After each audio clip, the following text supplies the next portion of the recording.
ఈయన రెచ్చగొట్టడం వలన లేదా వాళ్ళంతటా వాళ్ళు ఈయన తమ్ముళ్ళు ఎలాగైతే ఇంతకాలంగా తయారవుతూ వచ్చి ధోరణికి అలవాటు పడ్డారో దానివల్ల మొత్తం మీద ఈ దాడి ఒక పథకం ప్రకారము premeditated cold blooded attempt on life of honourable chief minister మా పార్టీ అధ్యక్షుడి మీద అనేది స్పష్టంగా కనిపిస్తోంది.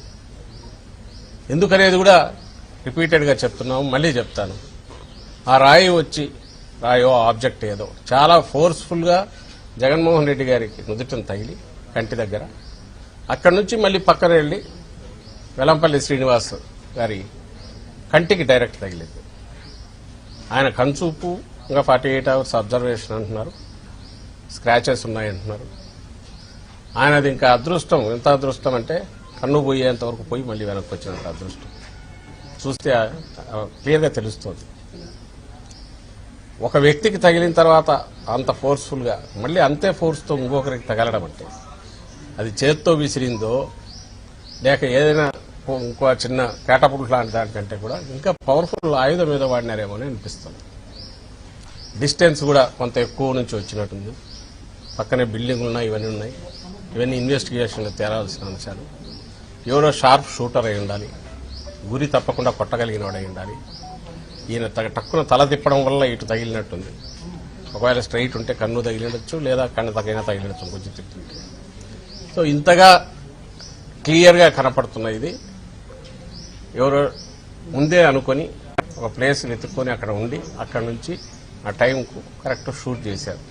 కొద్దిలో అదృష్టం కొద్దీ అది మిస్ అయింది, లేకపోతే ప్రాణానికే ప్రమాదం ఉండేది. అక్కడి నుంచి ఇది ఎవరై ఉంటారు, ఓ పవర్ఫుల్ పొలిటికల్ సపోర్ట్ లేకుండా ఇలాంటివి చేయలేరు. ఇంకో పక్క ఈయన రెచ్చగొట్టి వాళ్ళని తయారు చేస్తున్నారు. ఇవన్నీ ఈరోజు ఎన్నికల కమిషన్కు నివేదించారు. ఇవన్నీ నివేదించి ఈ నేపథ్యంలో తక్షణం ఇప్పటికే ఇచ్చాము, ఇంతకుముందు కూడా అయ్యా వీళ్ళు ఇట్లా మాట్లాడుతున్నారు, వీళ్ళు నోటీసులు ఇవ్వడం కాకుండా రిస్ట్రైన్ చేయండి, ఈ పరిధిలోకి వస్తుంది ఇలాగే ఎన్నికల కమిషన్ వారికి కంటిన్యూస్ ఇస్తున్నాం. వీళ్ళు నోటీసులు ఇస్తున్నట్టున్నారు, అయినా ఫలితం లేదు. ఈరోజు జరగరాని ఇదే జరిగింది.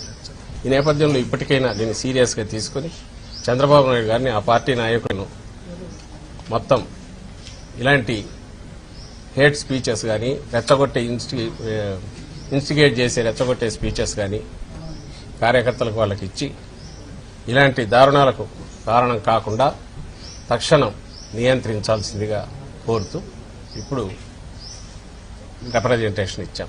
తక్షణం స్పందిస్తామని అన్నారు.